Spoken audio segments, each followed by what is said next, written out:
The gold I gave to Dromio is laid up, safe, at the Centaur. And the heedful slave is wandered forth in care to seek me out, by computation and mine host's report.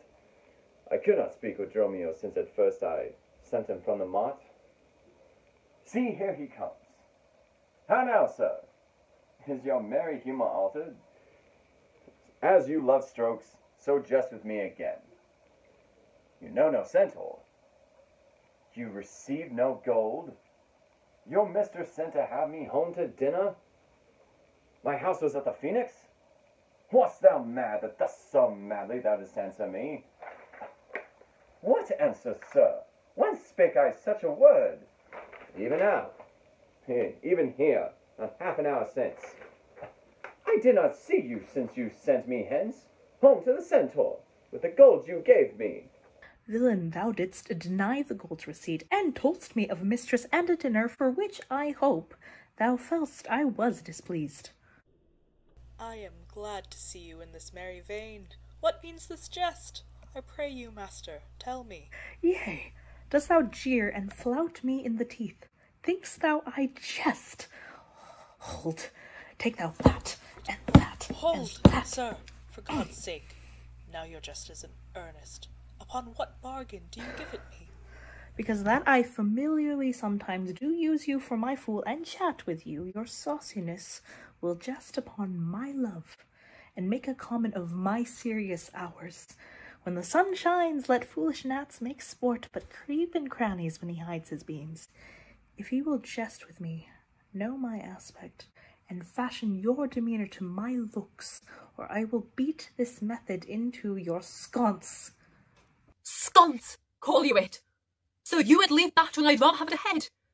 And you use these blows long I must get a sconce in my head and ensconce it too, or else I shall seek my wit in my shoulders. But I pray, sir, why am I beaten? Dost thou not know? Nothing, sir, but that I am beaten.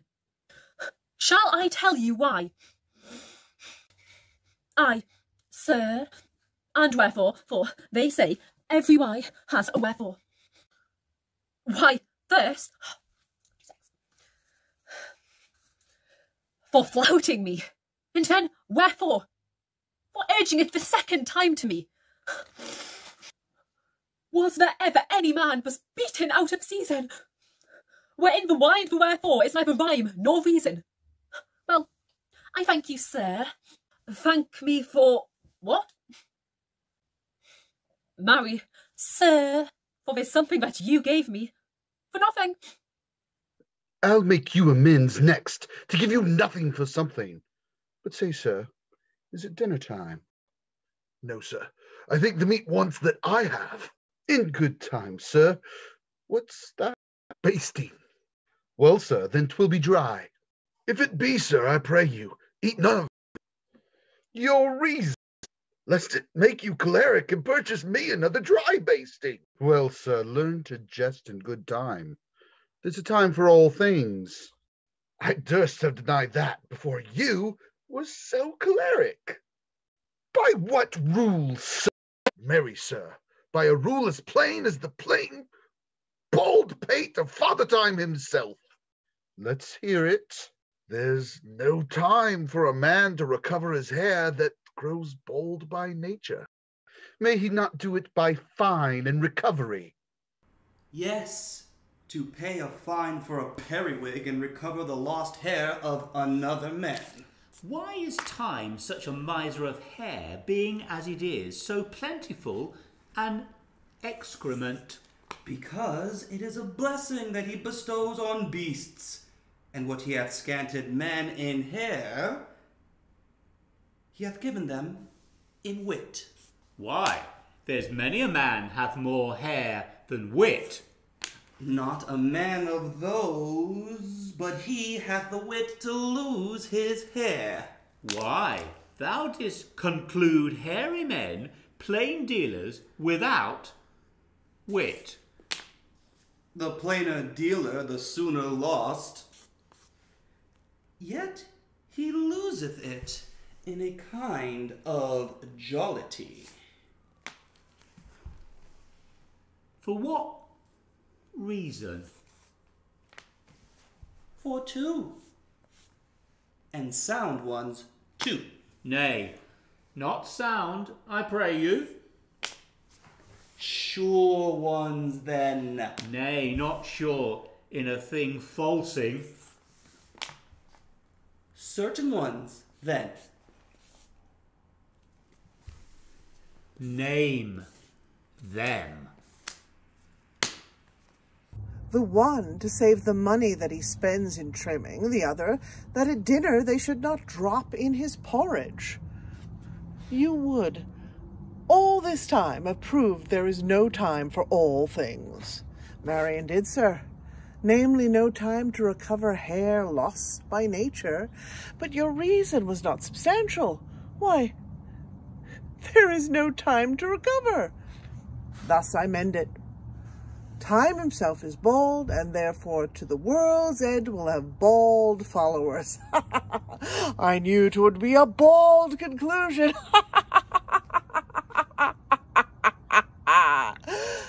But soft, who wafts us yonder? I, Antipholus, look strange and frown.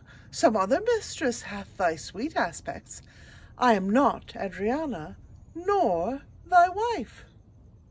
The time was once when thou unurged wouldst vow that never words were music to thine ear, that never object pleasing in thine eye, that never touch well welcome to thy hand, that never meat sweet savored in thy taste, unless I spake or looked or touched or carved to thee.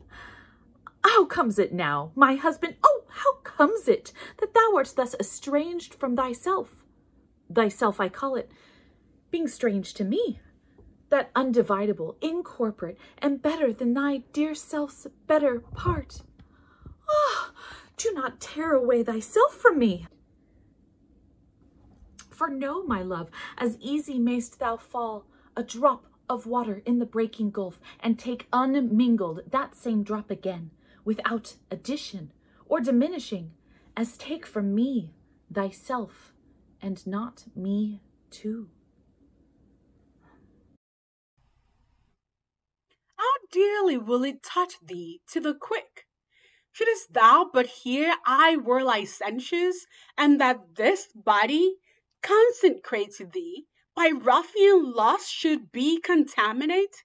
Wouldst thou not spit at me and spurn at me and hurl the name of husband in my face and tear the stained skin off my hallowed brow and from my false hand cut the wedding ring and break it with a deep devotion vow? I know thou canst, and therefore see thou do it. I am possessed with an adulterate blood. My blood is mingled with the crime of lust. For if we two be one, and thou play false, I do digest the poison of thy flesh, being strumpeted by thy contagion. Keep thy fair league and truce with thy true bed. I leave disdained, thou undishonored.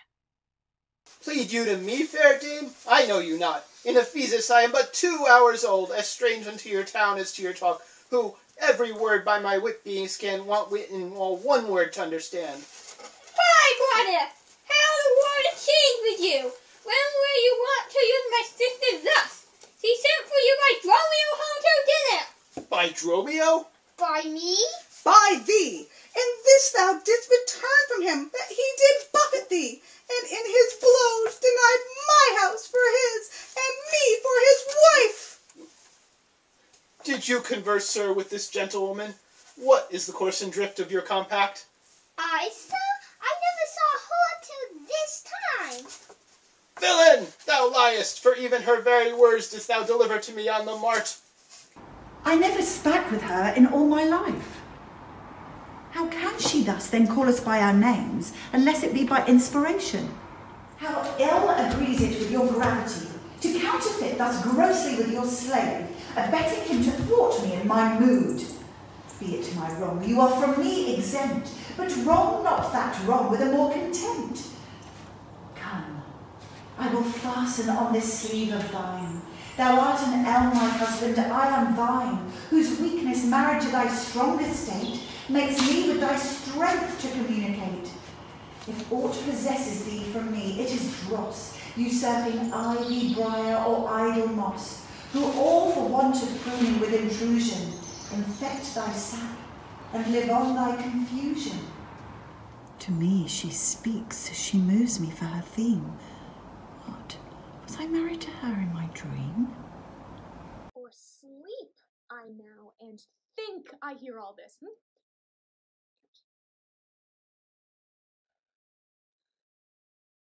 What error drives our eyes and ears amiss? Until I know this sure uncertainty, I'll, entertain the offered fallacy. Dromio, go bid the servants spread for dinner. Oh, for my beads! I cross me for a sinner. This is the fairyland. Oh, spite of spites! We talk with owls, goblins, and sprites. If we obey them not, this will ensue. They'll suck our breath or pinch us black and blue. What pratest thou to thyself and answerest not? Dromio, thou snail, thou drone, thou slug, thou sot? I am transformed, master, am I not? I think thou art in mind, and so am I. Nay, master, both in mind and in shape. Thou hast thine own form. No, I am an ape. Thou art changed to aught. 'Tis to an ass. 'Tis true, she rides me, and I long for grass. 'Tis so, I am an ass, else it could never be. But I should know her as well as she knows me. Come, no longer will I be a fool, to put the finger in the eye and weep, whilst man and master laugh my woes to scorn. Come, sir, to dinner. Dromio, keep the gate. Husband, I'll dine above with you today, and shrive you of 1,000 idle pranks. Sirrah, if any ask you for your master, say he dines forth, and let no creature enter. Come, sister, Dromio, play the porter well. Am I in earth, in heaven, or in hell? Sleeping or waking, mad or well advised, known unto these, and to myself disguised. I'll say as they say, and persever so, and in this mist at all adventures go. Master, shall I be porter at the gate? Aye, and let none enter, lest I break your pate. Come, Antipholus, we dine too late.